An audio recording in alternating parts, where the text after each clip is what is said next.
हरखाबैब्लाबो सुंद'यैब्लाबो ससेब्लाबो भिडिअखौ लाबोफिननाय जाबाय। एक्चुअली गासैबो बर' रायजो राजा आंनि अननाय आरो सिबिनायखौ नोंथांमोननिसिम फिन जासिहरफिननाय जाबाय। एक्चुअली दिनैहाय जोंनि एक्स एनडिबिफोर बावहाय फेक्स एन्ड वेस्ट नङा दै बिजेपि सरकारनाव मानो हाबहैदों, दिनैनि बे खुंथायाव थानायफ्रा मानो सिन्था खालामाखै, मानो सानाखै, दिनै मानो थांनो गोनां जादों?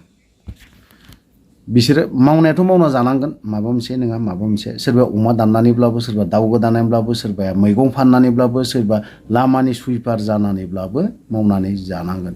सोरबाया बायदि रोखोमनि मावनानै जानांगोन, सोरबा ससियेल मिडिया ओंखारना जानांगोन, सोरबाया बायदि रोखोम माबा मोनसे नङा माबा मोनसे मावनानै जाथारनांगोन। थेवबो जायफ्रा थांदों बिजेपि सरकारावहाय, जायफ्रा दिनै बिजेपिनि बिबार माला गानहैदों, जायफ्रा दिनै बिजेपिनि टफि गानहैदों, बिथांमोना मालाबाबो थांनो गोसो गैयामोन। किन्तु दिनैहाय थांनो गोनां बाध्यता खालामदों होननानै बुङोबा नैबे बिथां प्रमद बर'आनो थांनो गोनां बाध्यता खालामदों होननानै आं सानो। थ' बिथांमोननि जाखिनि बाथ्रा बुंनाय बेखौ एसेब्लाबो खोनासंनानै ला।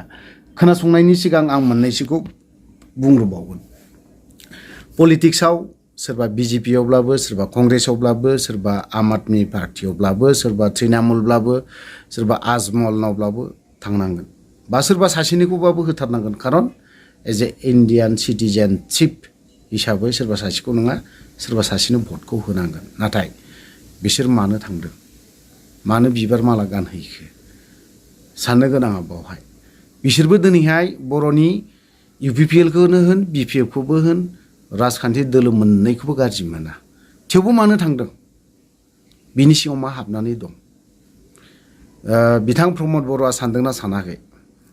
नोंथाङा गावखौनो गाव बिराद एसे आंखौनो सापर्ट खालामो, आंखौनो मोजां मोनो एनडिबिफ्रा, बेफोरबायदि सानदोंमोन। नाथाय बे नङा, बे गोरोन्थि, रं, बे नोंनि साननाया।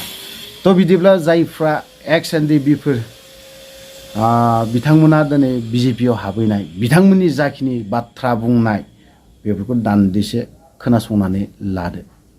सैथो दिनै जों दिनै फरमेलि बिजेपियाव जयेन जाबाय, साधारन सासे सोद्रोमा जाबाय। मानो होनबा बे एसे गोलाव सम जाबाय, बेयो खमैबो 11 बा 9 माससो जाबाय जों बे लामाजों सावराय जों सिन्था सरसा खालामबाय।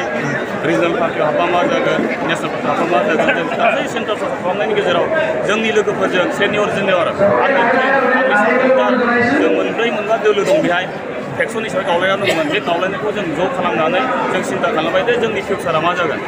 दा जों किसुमान लिडारखौ नुयोबाथ' दुखुनांथावना, गावसोरखौल' सिनायो। दिनै एक्स एनडिबिनि अबस्थाया मा दं नोंथांमोना थारैनो मिथिगौ। मानो होनबा सोरबा अमा दानना जादों, सोरबा दाउ दानना जादों, सोरबा रिक्सा सालायना थिग दं, सालायना जाखानांगोन। थेवबाबो एक्स एनडिबिखौ जाबायदि सनमान होनांगौमोन बेखौ होनो रोङाखै माखासे रिजनेल पार्टिफोरा।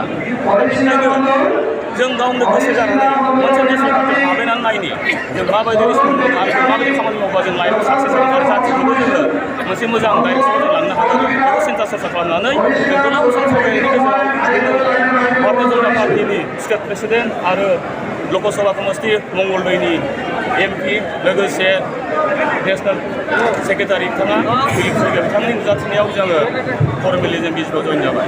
नोंथांमोनहा दिनै साबैसे सुबुंफ्रा जयेन जाफैखो? जों दिनै बेहाय बिखेखै जों मोनब्रै मोनबा बिदि फेक्सन जों बुङा, जिखुनु जों एक्स एनडिबि हिसाबै जों बे जोगदान खालामदों। दङ जोंनियाव फेक्सन दंमोन, खिन्थु जों फेक्सनखौ रायखांनानै जोंहा लाब गैया। मानो होनबा सिगां आदार खारनावहाय साफा सानै लिडारनि एनायनियाव आफादा गावस्रालायदों। बे गावस्रानायखौ सुबिदा लानानै जोंनि सुबिदाया एसे दुरबल जादों होननानै जों सानो। बेनिखायनो दिनै जों खौसेयै एक्स एनडिबि हिसाबै जों दिनै जि लामायाव थोंजों मोजां जागोन, दा जोंनि सुजुग सुबिदाखौ एसेबाबो सहाय होनो हागोन आरो जोंनि केस दङ, केसफोरखौबो जाहाथे सावरायनायनि गेजेरजों समाधान खालामनो हागोन नामा, बेफोरखौ सिन्था खालामनायनि गेजेरजों जोङो नेसनेल पार्टियाव गोलाव सम सावरायनायनि गेजेराव दिनै অনুষ্ঠাन एबा फर्मेलि जोङो যোগদান খালামবাই। আজি এই বিজেপিত জইন কৰি আপোনালোকৰ কেনেকুৱা অনুভৱ হৈছে? ভাল লাগিছে, এইটো নতুন নহয়, দীঘলীয়া পৰিক্ৰমা কথা পাতি আজি অনুষ্ঠানিকভাৱে যোগদান কৰা হ'ল ফৰ্মেলি। তাৰ বাহিৰে ভাল লাগিছে। সপ্তাহ সাত সপ্তাহ বিকাশ, সপ্তাহ বিশ্বাস, এইটো মন্ত্ৰ মূল মন্ত্ৰ নৰেন্দ্ৰ মোদী ডাঙৰীয়া কৈ থাকে। আৰু আমাৰ ডাইনামিক লিডাৰ অসমৰ চিফ মিনিষ্টাৰ হেমন্ত বিশ্ব শৰ্মা ছাৰ আৰু ষ্টেট প্ৰেচিডেণ্ট ভৱেশ কলিতা ডাঙৰীয়া, national general secretary Dilip Saikia ডাঙৰীয়া এবং মল্লিক সাংসদ তেখেতৰ অনুষ্ঠানীয় আমি যোগদান কৰিও পাই যথেষ্ট আনন্দিত হৈছোঁ। আপোনালোকে বিগত সময়ত সশস্ত্ৰ আন্দোলন পৰিত্যাগ কৰি ৰাষ্ট্ৰীয় নিৰ্মাণত আহিছে তাৰ ভূমিকা কি আপোনালোকৰ? আমি আগত নিজৰ বড়োজাতিৰ কাৰণে হাতিয়াৰ লৈছিলোঁ।